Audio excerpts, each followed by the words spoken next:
할렐루야. 여러분 강하고 담대하십시오. 성령 충만하십시오. 하나님께서 우리와 함께 하실 줄로 믿습니다.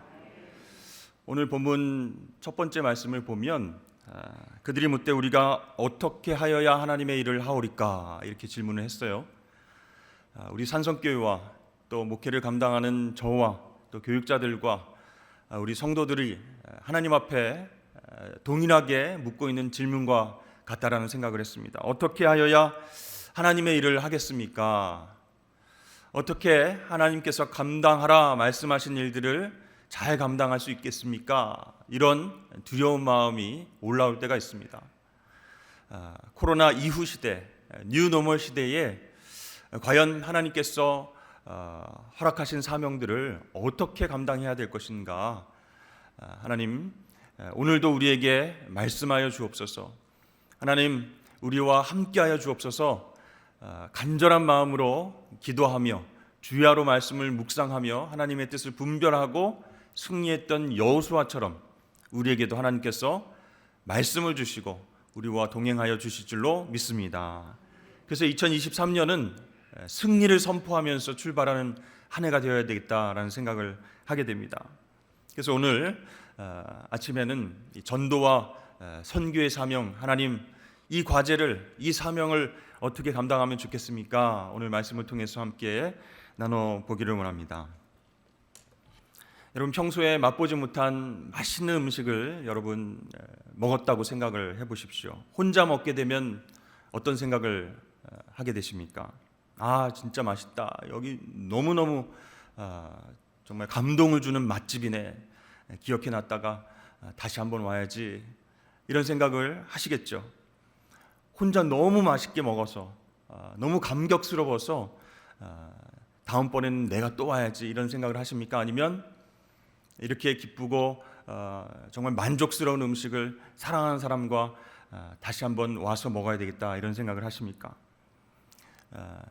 정말 너무 맛있고 또 감격스러운 음식 앞에서 사랑하는 사람들, 우리 아내와 남편과 자녀들을 떠올리는 것은 당연하다는 것이죠. 같이 와서 이 음식을 먹고 내가 느꼈던 똑같은 감격과 기쁨을 그걸 함께 나누고 싶다 그런 생각이 들어야 할 것이죠.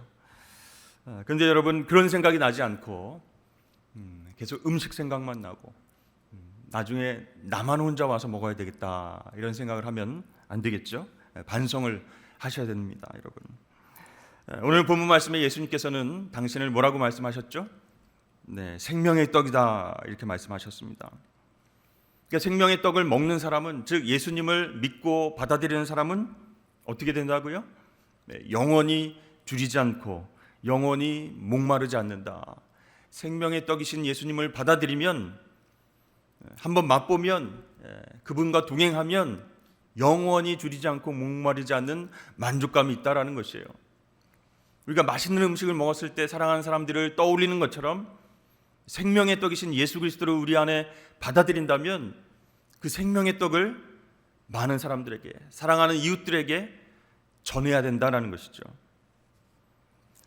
여러분 이렇게 생명의 떡을 우리가 경험했어요. 너무나 맛있고 너무나 만족스럽고 영원히 줄이지 않고 목마르지 않는 예수 그리스도를 경험했다면 기쁨으로 그 생명의 떡을 나누는 것, 그것이 바로 전도이고 선교다라고 할 수 있습니다.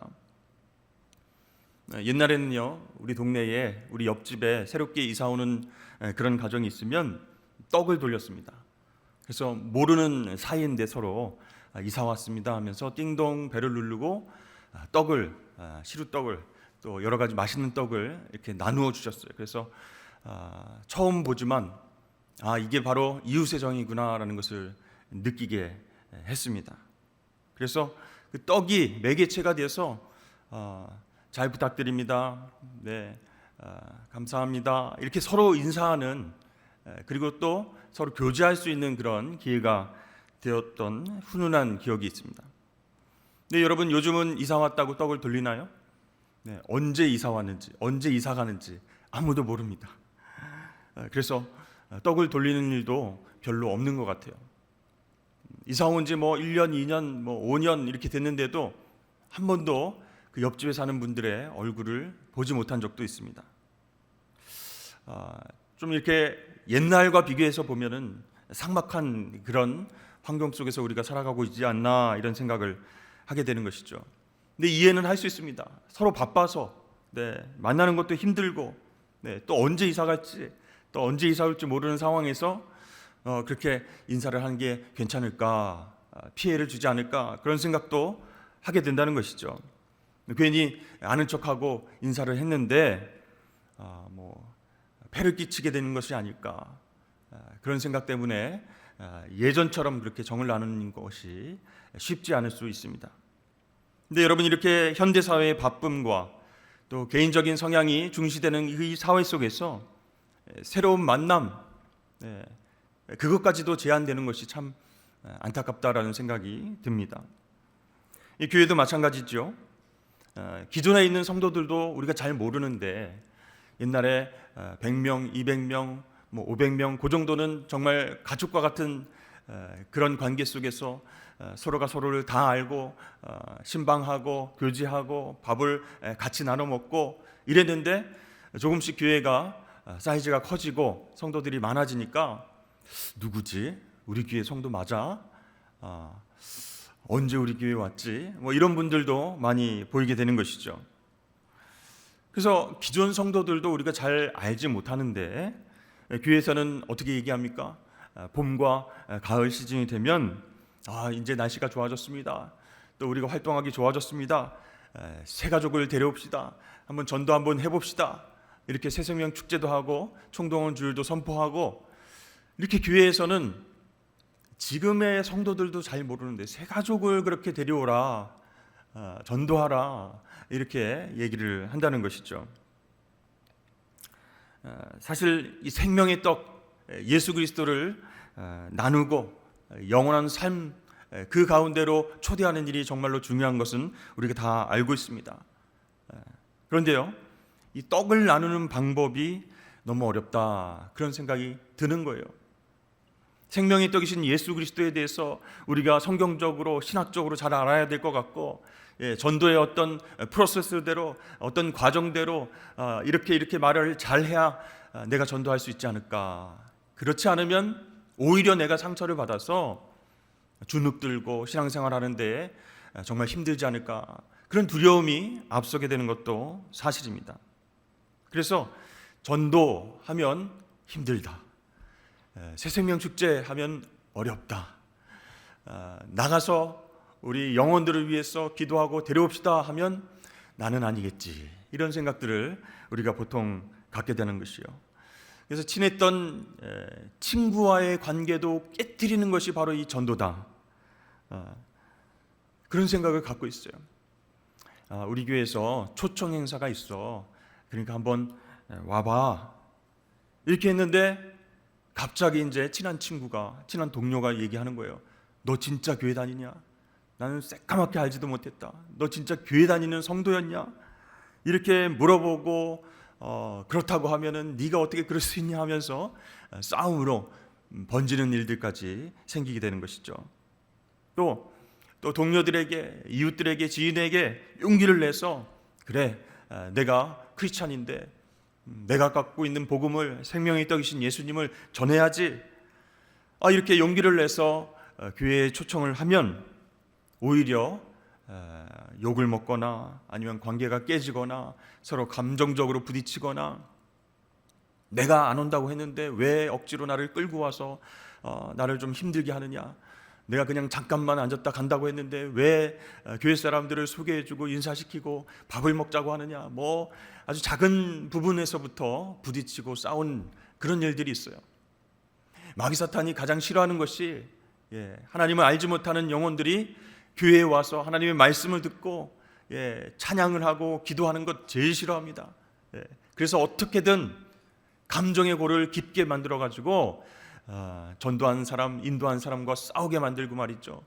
그렇게 교회에 대한 이미지를 나쁘게 만들고 다시는 내가 교회에 오지 않아야지 하는 그런 마음을 집어넣어서 서로 안 좋게 되는 일들도 많이 있다라는 것이에요. 이 생명의 떡 예수 그리스도를 전하는 일이 그냥 사람의 일이 아니기 때문이에요. 영적인 일이기 때문에 마귀 사탄의 그런 방해와 그런 공격이 있다라는 것이죠. 그래서 사실 이 전도 때문에 마음의 상처를 입고 우리 크리스천들도 성도들도 아예 안 하는 게 낫지 않을까. 기존에 가지고 있었던 나의 신앙도 흔들리고 교회 생활도 어려워지니까 전도는 은사가 있는 분들이나 좀 하고 나는 그냥 옆에서 행사하는 것 좀 도우면 어떨까, 이런 생각을 하게 된다는 것이죠. 여러분, 그리고 우리 성도들의 어떤 가치관과 생각들도 많이 변하고 있습니다. 뉴 노멀 시대, 코로나를 지내고 영상 예배에 익숙해진 그 상황 가운데 이제는 성도들 가운데서도 꼭 교회에 나가지 않아도, 출석하지 않아도 신앙 갖고 얼마든지 생활할 수 있다. 다양한 비대면 영상 예배를 드리면서 나름대로 자신의 신앙을 유지할 수 있다라고 생각하는 성도들도 많아졌다라는 것이죠. 그래서 어떤 책에서는요, 이런 분들을 플로팅 크리스천이다 이렇게 이름을 붙여서 이야기를 합니다. 여러분, 플로팅 무슨 뜻이냐면 붕 떠 있는 거예요. 그래서 여기저기 떠돈다, 그런 뜻입니다. 플로팅 크리스천 하면 전통적인 어떤 신앙생활을 벗어나서 이곳이 내 교회다, 이렇게 소속감을 가지고 현장 예배에 출석하고 그 교회에서 비전을 함께 공유하고 신앙생활하는 것이 아니고 나는 언제든지 다른 교회에서 예배를 드릴 수 있다, 그것도 비대면 영상 예배로 드릴 수 있다 생각하고 이곳 저곳 영상 예배를 떠돌면서 그렇게 예배를 드리고 신앙생활을 할 수 있다라고 하는 사람들, 플로팅 크리스천 이렇게 부릅니다. 그러니까 나는 이곳에 정착해서 소속감을 가지고 우리 교회 어떤 교회, 여기 교회 누구 집사입니다 이렇게 얘기하는 것보다 그냥 저는 하나님을 잘 믿고 있는 성도입니다. 여기저기 옮겨 다니지만 나에게 맞는 신앙생활을 찾았습니다, 이렇게 생각을 한다는 것이죠. 그러니까 자신의 신앙은 버리지 않았다라는 거예요. 내가 하나님을 떠나진 않았다는 거예요. 신앙이 있고 하나님을 예배합니다, 기도도 나름대로 하고 영성생활에도 관심이 있습니다. 그렇지만 꼭 교회에 소속되고 싶지는 않습니다, 이렇게 말하는 사람들이 코로나 이후에 많아졌다라는 것이죠. 이미 여러분, 유럽과 서구 교회는 이런 현상들이 보편화되었다라고 보고 있습니다. 그러니까 교회와 제도를 부정하는 거예요. 이게 어떤 종교로 생각하고 어떤 종교적인 제도권 안에 내가 들어가지는 않겠다, 나는 자유롭게 하나님을 예배하겠다, 내 방법대로 기도하고 영성을 추구하겠다, 이런 어떤 흐름들이 우리나라에도 한국 교회에도 점점 번지고 있다라고 합니다. 여러분, 만약 그런 상황들이 더 커질 때 어떻게 되겠습니까? 예배도 힘들지만 전도도 더 어려워지는 것입니다. 선교도 힘들어지는 것이죠. 그러니까 그분들은요, 왜 전도해서 꼭 교회로 데려와야만 합니까? 이렇게 물어보는 것이죠. 왜 우리가 영혼을 구원해서 교회에 소속되도록 해야 됩니까? 교회라고 하는 곳, 제도권 안에 묶여있는 그런 답답한 곳, 그곳에 소속되기를 원하지 않습니다. 그러므로 나는 전도에 대해서 별로 관심이 없습니다, 내 영성과 내 신앙에만 관심이 있습니다 라고 생각하는 사람들이 많아지면요, 이게 정말 예수 그리스도께서 우리에게 명령하신 이 전도의 명령, 선교의 명령을 감당할 수 없게 되는 것이죠. 여러분, 이러한 변화 속에서 전도가 왜 중요한지, 선교가 왜 중요한지, 우리가 전도와 선교를 주님 오실 때까지 잘 감당해야 되는 사명인지 우리가 꼭 짚고 넘어가야 하겠다라는 것이죠. 여러분, 생명의 떡이신 예수 그리스도를 전하는 것은요, 교회의 행사나 어떤 종교적이고 형식적인 일이 아니라는 것이에요. 예수님께서는 우리에게 말씀하셨어요. 교회를 통해서 하나님 나라와 복음이 확장될 수 있도록 하겠다. 그렇게 말씀하셨습니다. 그래서 교회는요, 어떤 제도가 아니라는 거예요. 교회는요, 어떤 건물이 아니라는 거예요. 예수를 구주로 고백하는 신앙 위에, 그 신앙 고백 위에 세워진 공동체인 줄로 믿습니다. 그 신앙 고백이라고 하는 단단한 반석 위에 세워져서 세상 복음화의 교두보가 되는 그런 공동체가 교회라는 것이에요. 그렇다면 우리의 신앙 고백, 주는 그리스도시요 살아계신 하나님의 아들이십니다 라고 하는 그 신앙 고백 위에 교회가 세워지고 그 교회 공동체를 통해서 하나님 나라가 확장되어진다라고 했을 때 어떻게 생명의 떡이신 예수 그리스도를 나눌 것인가, 어떻게 전도할 것인가, 정말로 중요한 것이죠. 여러분, 세상이 정말 변하고 빠르게 변하고 개인화될수록, 뉴노멀 시대가 될수록 이 전도는 관계 전도가 되어야 된다라는 것이죠. 그런 아무런 관계 없이 예수 믿으십시오, 안 믿으면 지옥 갑니다 하고 끝나는 게 아니라는 거예요. 그러면 사람들이 아무런 관심을 주지도 않는다는 것이죠. 요즘에도 우리는 길에서 정말 기도하면서 전도지와 물티슈를 전달합니다. 그리고 예수 믿으십시오, 꼭 한번 교회에 나와 보십시오, 또 차도 마시고, 우리 전도팀에서도 얼마나 열심히 하는지 몰라요. 그런데 대다수 많은 사람들은요, 거부하기도 하고 또 전도지를 보지도 않고 내버리는 사람도 있습니다. 그리고 물티슈만 이렇게 챙겨서 나중에 써야지 하면서 그런 사람들도 많이 있죠. 이렇게 차갑게 반응하는 그 세상 사람들을 향해서 우리가 무작정 교회에 나오십시오, 한번 나와보십시오 하고 끌어당기는 것으로 생명의 떡이신 예수 그리스도를 전하면 힘들다라는 것이죠. 그래서 우리는 먼저 관계 전도에 대한 고민을 해야 될 것이에요. 내가 먼저 생명의 떡을 먹고 은혜를 누리는 변화된 삶을 먼저 우리가 살아야 될 줄로 믿습니다. 사람들이 바쁘잖아요, 팍팍하잖아요, 이기적이고 자기의 삶에만 그런 관심이 있잖아요. 그런데 우리의 어떤 크리스천들의 여유 있고 변화된 행복한 삶의 모습을 보고 궁금할 수 있도록 만들어야 된다는 것이죠. 저 사람은 이렇게 힘든 세상 속에서 어떻게 저렇게 여유롭게 기쁜 모습으로 살아갈 수 있을까? 예전에는 안 그랬던 것 같은데 이렇게 변화된 이유가 뭘까? 무엇이 한 사람을, 무엇이 한 존재를 이렇게 변하게 할 수 있었을까? 이렇게 궁금함을 만들 수 있도록 우리 그리스도인들의 삶이 먼저 생명의 떡을 먹고 변화된 삶을 살아야 된다는 것이죠. 이것이 여러분, 시대는 변했어도 변하지 않는 이 전도의 포인트가 된다는 것이에요. 그래서 내 삶의 변화된 스토리를 가지고 있어서 그 스토리를, 내 인생의 스토리를 복음과 함께 전하는 관계 전도로 우리가 나아가야 된다는 것이죠. 여러분, 여러분들이 꼭 전도하고 싶은 사람을 한번 떠올려 보십시오. 그 친구를 한번 생각해 보십시오. 만약에 그분을 만나서 이런저런 얘기를 하다가 참 교회 한번 데리고 나가고 싶다, 그런 마음이 생길 수도 있어요. 그렇죠?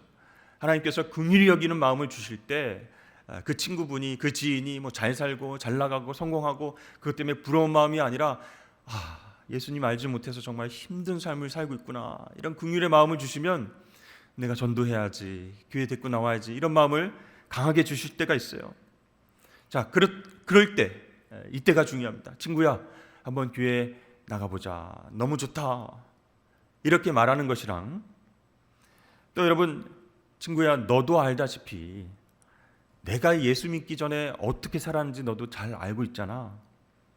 근데 있잖아, 내가 예수 믿고 이렇게 변했어, 이렇게 기쁘고 감사한 삶으로 변화된 삶을 살고 있어. 너도 좀 느끼지 않아? 예전에 내 말투와 행동과 그런 생각들 완전히 변한 거 느끼지 않아?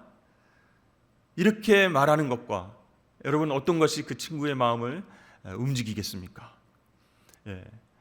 무조건 우리 교회 가보자, 이것보다 생명의 떡이신 예수 그리스도 때문에 변화된 내 스토리를 이야기하는 것, 그 관계 속에서 복음을 함께 전하는 것, 그것이 더 능력 있는 에너지가 된다라는 것이죠.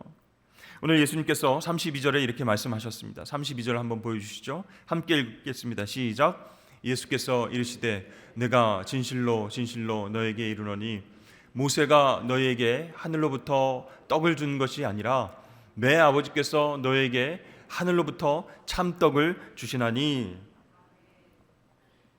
자, 예수님께 질문한 사람들은요, 모세가 하늘로부터 떡을 주었다, 만나와 메추라기를 모세를 통해서 하나님 줬다, 이렇게 믿고 있어요. 그러니까 질문하는 겁니다. 예수님 보고 당신이 모세의 역할을 하실 분입니까? 이렇게 질문한 거예요. 그래서 예수님이 대답하십니다. 모세가 너에게 떡을 준 것이 아니라 하나님께서 참떡을 이제 주시는데 그 떡이 바로 나다, 내가 생명의 떡이다, 이렇게 말씀하셨어요. 그렇습니다. 이 모세 얘기, 만나 먹은 조상들 얘기, 그것이 아니라 지금 내가 하늘의 떡, 생명의 떡을 먹고 변화된 얘기가 중요하다라는 것이에요. 그래서 모세 같은 사람이 어디 없나 이렇게 살펴보는 것이 아니라 내가 생명의 떡이신 예수 그리스도를 받아들이고 내 삶이 이렇게 변했다라고 하는 그 스토리를 가지고 사람들을 만나고 그 관계 속에서 복음을 전해야 된다라는 것이죠. 복음이 필요한 누군가에게 나의 복음을 이야기로 전하는 것, 그것이 바로 전도다라고 할 수 있습니다. 그러니까 이런 어떤 내러티브가 있어야 돼요. 스토리가 있어야 되는 거예요.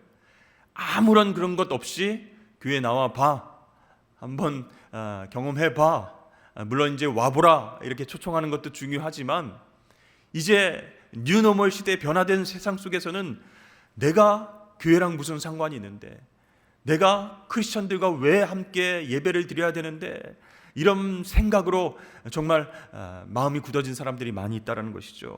그래서 나의 복음, 내가 경험한 복음, 내가 맛본 생명의 떡, 그 예수 그리스도를 내러티브로, 이야기로, 삶의 스토리로 전해야 될 필요가 있다는 것이죠. 강요하는 것 이제는 안 됩니다. 그렇죠? 주입시키는 것 안 돼요. 내 삶에 녹아있는 그 신앙의 이야기가 힘이 있기 때문에 그런 관계 전도로 나가야 된다는 것입니다. 그러려면 여러분, 하나님과 만난 스토리, 예수님께서 내 삶에서 역사하시고 도우신 스토리, 성령으로 인해서 내 마음이 치유된 스토리, 그런 스토리가 있어야 혼자 신앙생활을 해도 된다, 그렇게 생각하고 추구하는 플로팅 크리스천들에게, 그들에게도 자극이 될 수 있는 것이에요. 교회 공동체 안에서 함께 모여서 기도하고 예배하고 말씀을 묵상하고 열정적으로 중보 기도하고 섬기고 전도하는 그 삶을 통해서 여러분, 그 스토리가 만들어지게 될 줄로 믿습니다. 그래서 사랑하는 성도 여러분, 생명의 떡을 먹고 변화된 우리의 삶이 전도의 동력이 될 수 있기를 주의 이름 축복합니다.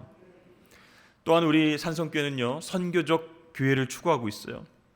과거 19세기, 20세기 전도라고 하는 것은 국내에서 복음을 전하는 것, 이렇게 생각되어졌어요. 선교는 해외 나가서 복음을 전하는 것, 이렇게 이해했습니다. 그러나 여러분, 이 전도와 선교는요, 지리적인 개념으로 구분할 수 없다라는 것이에요. 이제는 전도라고 하는 것은 생명의 떡이신 예수 그리스도를 내 삶의 스토리에 녹여서 직접 복음을 전하는 행위다라고 한다면, 선교라고 하는 것은 이 전도를 포함해서 하나님 형상을 드러내는 우리 그리스도인들의 삶 자체다, 이렇게 이해를 할 수 있어야 되는 거예요. 내가 신앙적인 삶을 살아감으로 많은 사람들에게 선교적인 영향력을 끼치는 그런 어떤 중요한 존재가 될 수 있다는 것이죠. 그래서 선교라고 하는 것은 특정 어떤 지역에 나가서 특정 시간에 수행하는 어떤 프로그램이 아니고 우리 그리스도인들의 일상 자체가 선교가 되어야 된다. 그래서 여러분, 이 선교하는 교회가 있고 선교적 교회가 있는데요, 선교하는 교회는 교회가 단지 선교 활동을 하는 것입니다. 그러나 선교적 교회는 교회 스스로가 하나님께서 세상으로 파송하신 공동체라고 하는 그런 의식이 있는 공동체라는 것이에요. 그래서 예배하는 것, 기도하는 것, 말씀 묵상하는 것, 전도하고 섬기는 이 모든 것들이 하나님께서 세상 가운데로 파송하신 공동체 이 교회를 통해서 삶으로 생명의 떡이신 예수 그리스도를 전하라 라고 하는 귀한 공동체를 허락하셨다라고 생각을 해야 된다라는 것입니다. 여러분, 선교적 교회를 이루는 방법이 무엇일까요? 복음의 진정성을 회복하는 것입니다. 이기적인 모습, 우리끼리만의 어떤 축제, 그것을 버리고 지역 주민들, 우리 이웃들, 그분들을 향해서 눈을 돌리는 것이에요. 이 지역 주민들 물론 전도의 대상이죠. 그렇지만 전도의 대상으로 여기기 전에 먼저 더불어 살아가는 이웃이다, 이렇게 인식을 하고 이 지역사회 주민들과 소통하면서 더불어 사는 법, 그것 자체가 선교적 교회가 해야 되는 일이다라는 것이에요. 이제 올해 우리 교회는요, 쉴만한 물가 1층을 이제 리모델링을 잘 해서 주일 날에는 이제 천사 영화부 우리 아이들과 예배를 드리고, 토요일 날에는 또 아기 학교 모임도 하고, 주중에는 이제 오픈을 해서 지역 주민 가운데에 우리 영유아 부모들이, 아기 엄마들이 같이 와서 그 시설을 키즈 카페식으로 이용할 수 있는 그런 계획을 세우고 있습니다.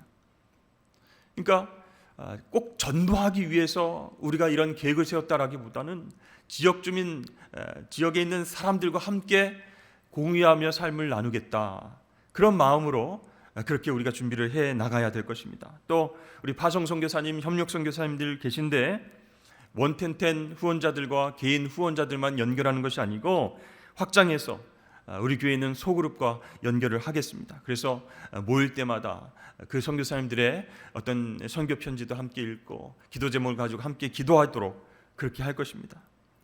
그래서 이제 교회 홈페이지를 보시면 여러분, 선교사님들의 선교 편지 기도 제목을 메인 화면에 배치해 두었습니다. 여러분 필요할 때마다 클릭해서 보시고 또 그 내용을 아시고 함께 기도해 주시면 좋겠습니다.